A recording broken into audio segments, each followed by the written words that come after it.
Hey guys, Mike, your host of Craft Beer Storm. How are you?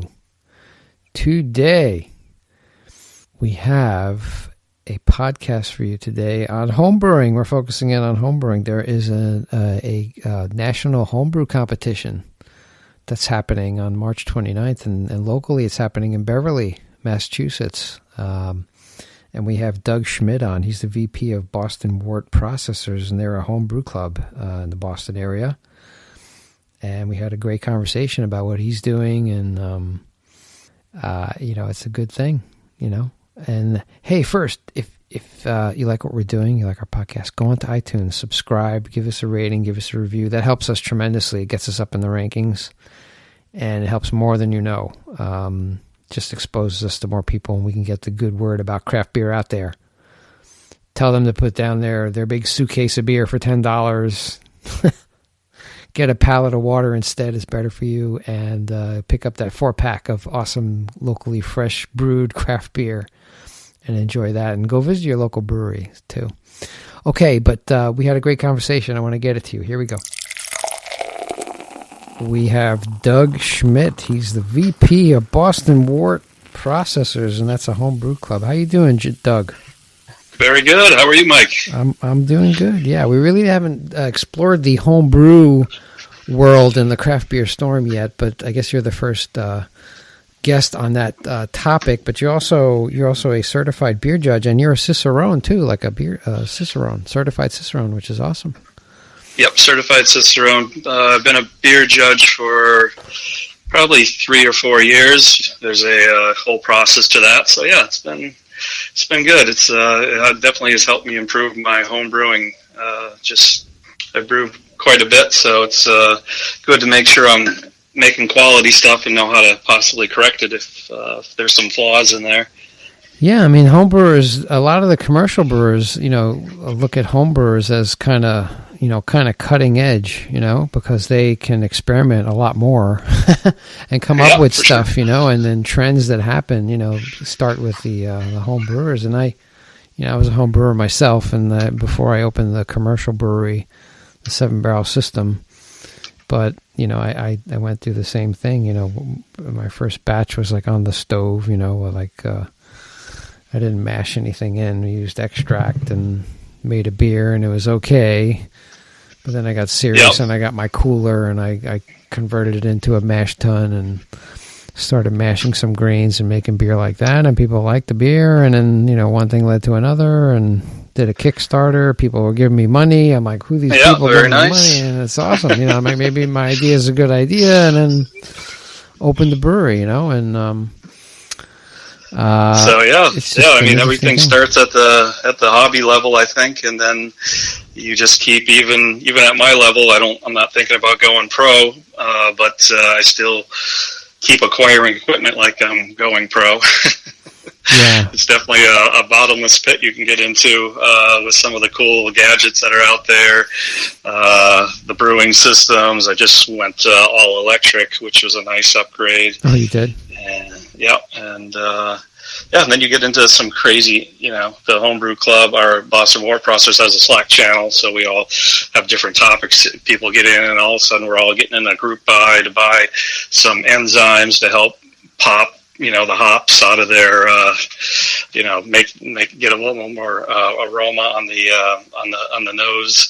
And then we're also doing another group buy where we're getting things like a type of enzyme called ALDC that helps prevent diacetyl from breaking down. It's just something that, it's just a bottomless pit, as I said. You just gotta, everybody kind of gets excited about things and goes down a different rabbit hole. Yeah. So there's so much you can do with beer and additives and processes, and it's really great. The American Homebrewers Association tapped us last year to get involved with the world's largest homebrew competition.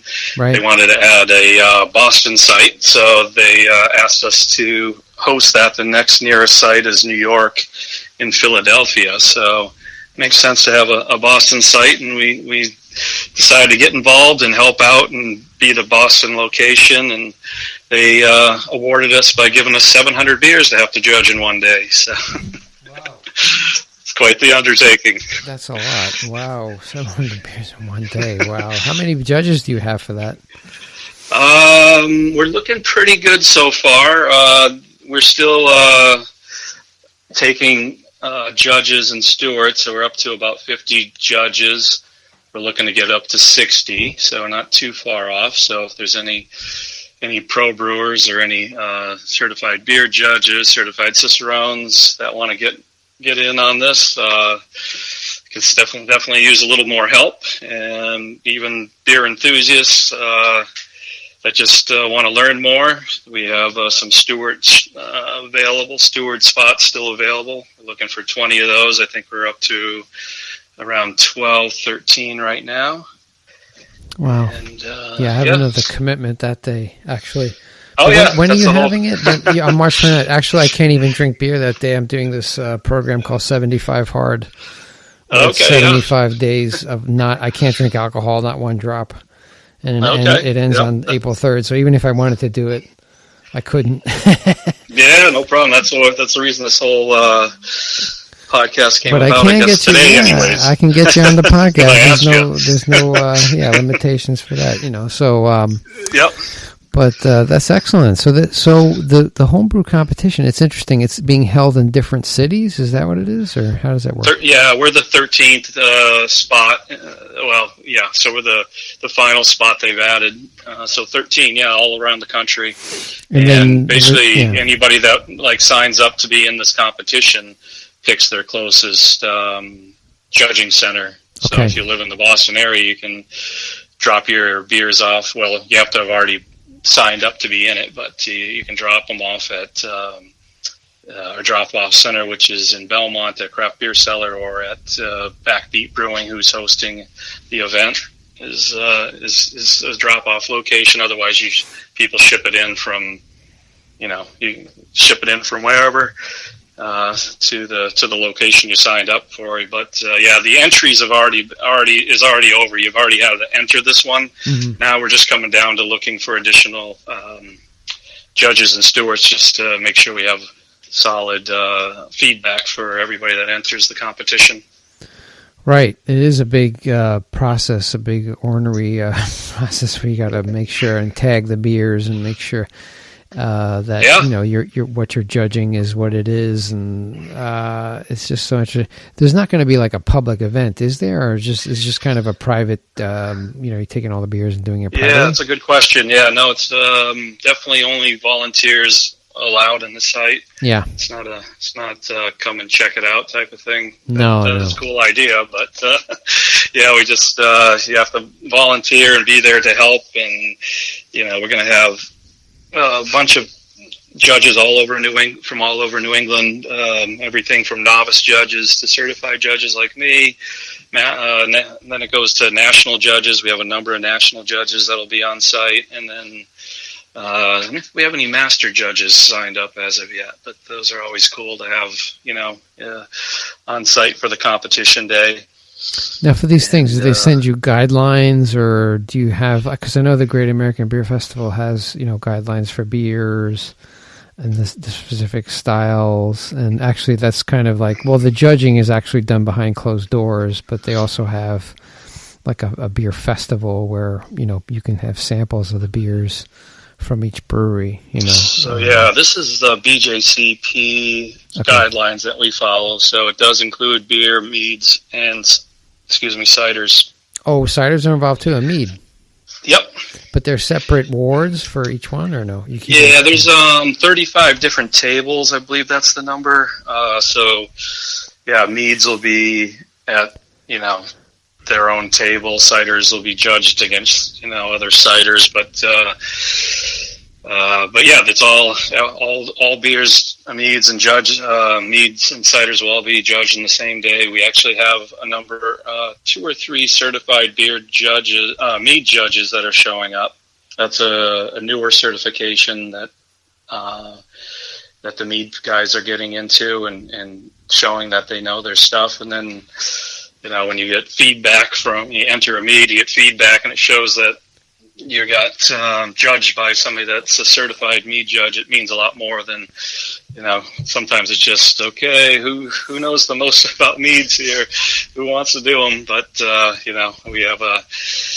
we have some people with some credentials coming in for both the meads and ciders. We'll have some pro cider guys there judging with us, and we'll have actually in our club, the Boston Wort Processors has the cider maker of the year, Nathan Williams, is going to be there judging, and we have some other really amazing cider makers that are going to be helping us judge that day too. So it's a cool event. That's pretty cool. I guess you're going to be a certified cider judge, I guess, or I don't know. Do they have that designation? Just started, yeah. Yep, there is that designation now. That's a tasting test that you have to pass, and I believe there's a written component. Yeah, there's definitely a written component to that too. But that's really new, probably in the last 2 years. That's interesting. I wonder what the categories are. Have you looked at I guess there's like cider, then there's flavored cider. I don't know what would, I don't know how many. I know beer you can, like the Great American Beer Festival has over 100 categories and then subcategories too. But cider, I guess it would just be apples, right, that you can use for cider? I don't know. So they have standard cider.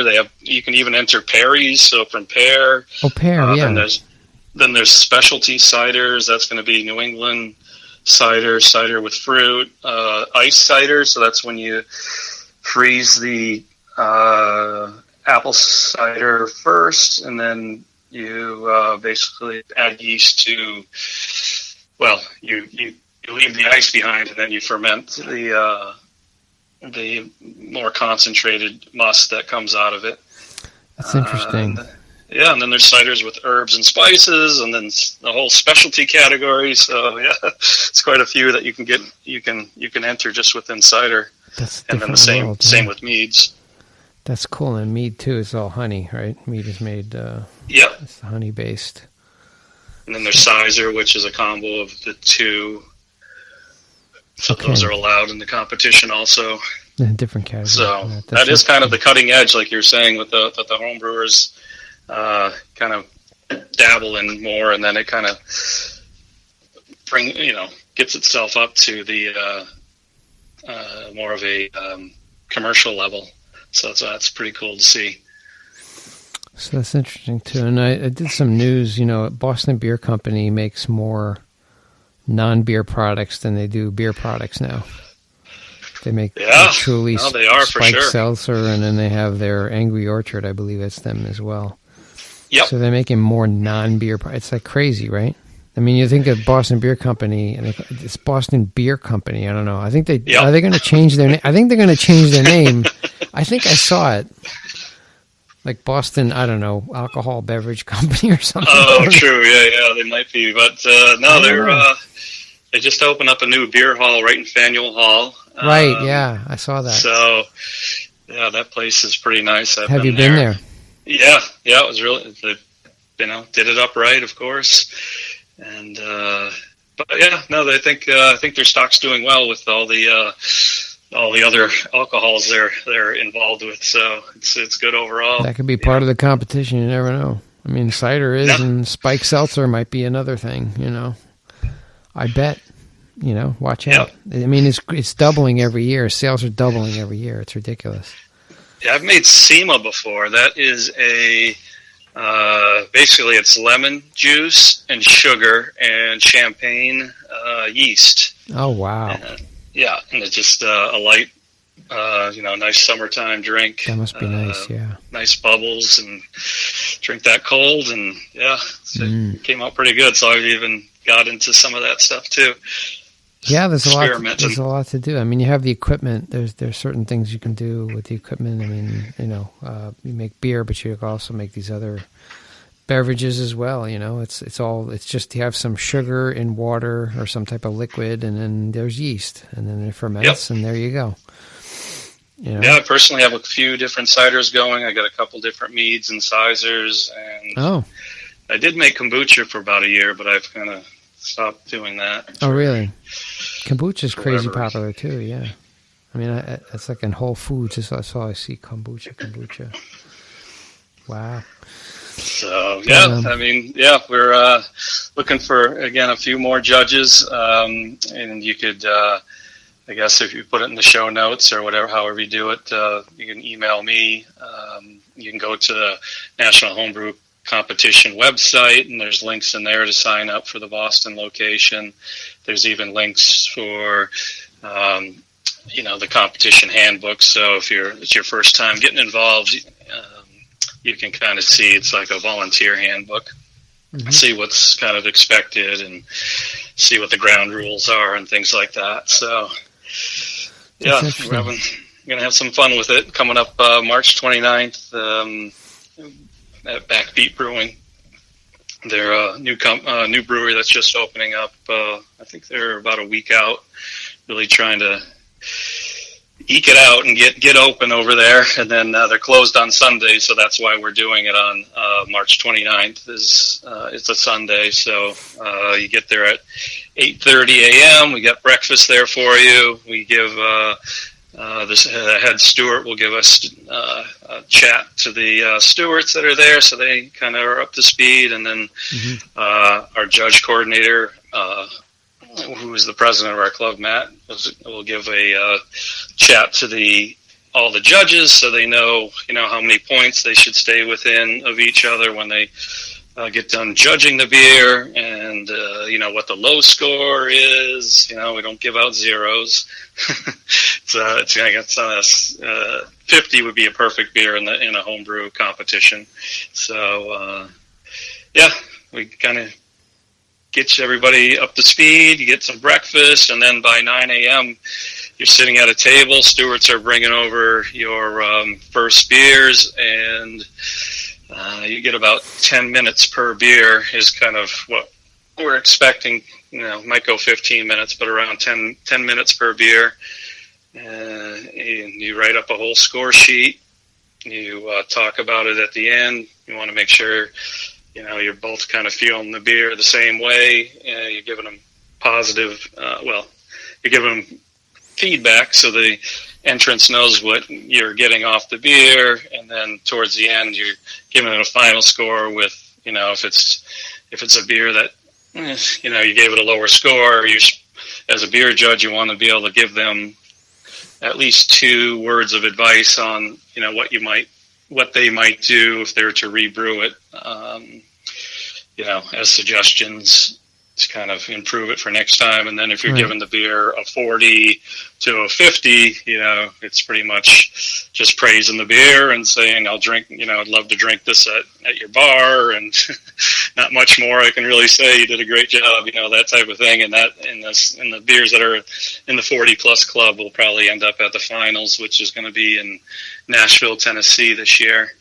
And ultimately from those 13 locations around the U.S. that are holding first round competitions, the top 3 beers from every table go to the finals. And then in the finals, they're going to end up with about whittling down 10,000 beers down to 1,300 beers. And then all those beers will go head to head.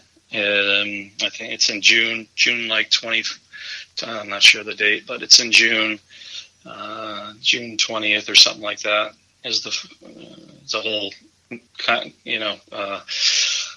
Homebrew Con, they call it. So people fly in from all homebrewers from all over the world fly in. And, especially if you have a beer in the finals, you really want to be there because it's a big presentation that goes on, and they announce the winners, and you get to go up on stage. So it's a lot of fun. That's awesome. It's exciting, right? You make something and people like it, and you get acknowledged for it. It's great. I won a couple of awards for the homebrews. I did a honey brown, which is really good. Okay. People like that, and I won for that. And then we did a stout as well. And I won for that for homebrewer. Oh, nice. I entered beer into the Great American Beer Festival, but that is just like another level. But I did get a lot of good feedback from individuals, and I tweak the beers, which made same thing. Do you get a written score sheet back, or are you just getting? You get a kind of it's different attributes of the beer. Is it according to style? It has to be, the one that can hit the style, from whatever it is. Is it a sour beer? Is it supposed to be malty? Is it supposed to be really hoppy? The beer that can come close to having all the attributes is usually up there, and they win, and it's interesting. It's a great, the Great American. Have you been to Great American Beer Festival or no? No, I haven't. I've definitely heard all about it, but I have not. I get media passes because I'm media, right? I have my podcast, so I apply, and I'm going to the Craft Brewers Conference as well in San Antonio. That's coming up in April, which is awesome. I went last year. They had it in Denver. It's really great experience. I don't know. Maybe you might be able to apply. You never know. I mean, you're part of a homebrewing club. You're the VP, right? VP, yeah. You got nothing to lose, man. Yep. And then I know the Brewers Association has the homebrewing association aspect of it as well. So hey, you never know, or maybe you can get a crazy discount or something. Yeah, but love to do it. Yeah, it's interesting. So. Maybe you can give a recap of if you need any judges, I heard. So maybe tell people where they can go to if they want to judge, if they think they can get involved. So it's an American Homebrewer Association website. You would go there, and all the details about this year's competition are there. There's links to the volunteer handbook. There's links to sign up to judge, to basically get in and either judge or steward. So the links are there for both of those things. If you're listening in the Boston area, New England area, whatever, that's the one I'm kind of talking about the most. That one is happening Sunday, March 29th, and it's in Beverly, Mass. at Backbeat Brewing, and it's basically there's a commuter rail. I think it's the Gloucester line, Rockport Gloucester line, that stops right across the street from it. So very accessible, and free parking that day too. Since it's a Sunday, there's plenty of parking around. Oh yeah, so, there's a lot of breweries and a lot of brewers in the New England area. I'm sure you'll probably get some good response, and we'll get some people in and do that. Yeah, we're doing pretty good so far. Just looking for a few more people to help out. Yeah, we have a lot of, like I said, pro judges and female pro judges and people that work in the QC side of breweries that'll be there judging. And, wow. Actually, somebody that does draft maintenance and build systems is going to be there judging. Cool. So, yeah, it's a pretty good crew, as well as all the certified BJCP judges and cicerones. And we'll have a few different advanced cicerones. That's like the full day test, and that one's a bit grueling. And we'll have some of those folks there. So it'll be a good quality crew of people. And appreciate you helping us plug it a bit and getting us maybe a little bit over the top. I was a home brewer, and I have the commercial brewer. I'm selling the location, but I'm still involved in the beer scene. I have the Craft Beer Storm podcast, and also I was talking to somebody else actually in New York, and what we might do is take one of my recipes, and he's going to brew it, and we'll do like a collaboration and put it in the GABF. See if we can do something with that, Is it a New England IPA? No, it's an Oreo infused Java Porter. Okay, it's really good. That could be good. People like it. Yeah, New Hampshire Magazine loved it, and they put it. They did an article, and I ran out of it, and everybody's like, "Where's this beer?" I'm like, "I ran out of it." We sent them to a local store, and then the store is like calling me, like, "Why'd you send all these people here? What's going on?" Like, it's a good beer. If you have it, sell it, man. And then we'll get you some more. So it's the whole beer scene, homebrewers, brewers in general, commercial. They're all fantastic people, as you can attest, and really great people. And it's a great thing. I think beer is good, and promote it. Yep, it's a very fun hobby that's really taken over my life anyways. It's awesome. But I'm enjoying it. A lot of different ways. So I appreciate what you're doing. You're the VP of Boston Wort Processors, the Homebrewing Club, and doing some good things. You're shepherding this competition, which is great. And I appreciate that. That's awesome, man. Okay, Mike. Appreciate your help with this and the Craft Beer Storm podcast. Thanks being on the show. We'll meet one day. We'll have a beer after April 3rd. Okay. Looking forward to it. All right, man. Okay. Thanks very much. All right. Yep. Okay. Cheers. Thank you. Bye. Yep. That was Doug Schmidt. He's the VP of Boston Wort Processors, and he's shepherding the National Homebrew Competition, the local Massachusetts location, the Boston area. They have a lot of beer that they have to judge on March 29th, and he's looking for some more judges and stewards. So if you you can get a hold of him through the National Homebrew Competition, the American Homebrewers Association website, which will post the links in the show notes, and you can contact them, and they'll get you in touch with Doug. And I think it's a great thing, A lot of good homebrew.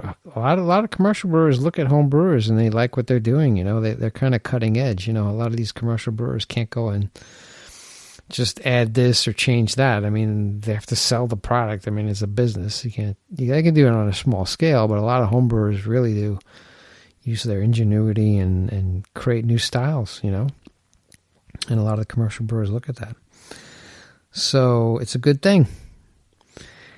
That's what I got for you today. I hope you have a great rest of the day, great week. But we'll come back to you on Wednesday. We have another episode of Beer Styles. We go through the Great American Beer Festival list of beers. They have 100 different styles of beer, and they have subcategories as well.